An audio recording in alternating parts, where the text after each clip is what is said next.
Hello everyone, ఈరోజైతే మీకు ఒక టెంపుల్ అయితే చూపించబోతున్నాను. అది ఎక్కడంటే మహారాష్ట్రలో ఉన్న శనిసింగాపూర్ అనే విలేజ్లో శనిదేవుడు టెంపుల్ అనమాట. మేమైతే ఇక్కడికి వచ్చేసరికి 12 అయిందనమాట.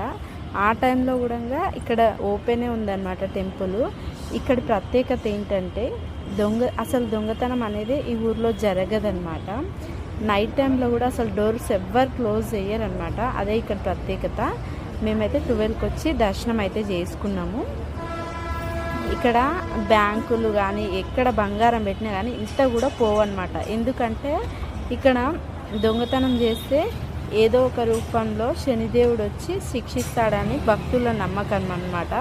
సో ఇక్కడ ఎవ్వరు దొంగతనమే చేయరన్నమాట. ఇంతవరకు మన ఇండియాలో దొంగతనం జరగని ప్లేస్ అంటే ఇదే అన్నమాట.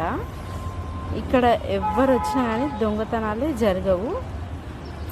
ఇదైతే మేము షిరిడి నుంచి వచ్చే వరకు ఇంత లేట్ అయింది. సో మాకు 12 అయిందనమాట. ఇక్కడ ఇంకొకటి ఏంటంటే శనిదేవుడికి ఆయిల్ మరియు నవధాన్యాలు వేయడం వల్ల మనకున్న శని అంతా పోతుందని భక్తుల నమ్మకం అనమాట.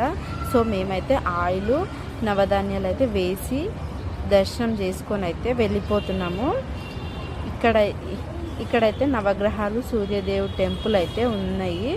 సూపర్గా ఉంది టెంపుల్ అయితే. వ్యూ మీకు కూడా వీలున్నప్పుడు అయితే ఈ టెంపుల్కి అయితే పక్కా వెళ్ళిరండి. ఇలాంటి మరిన్ని వీడియోస్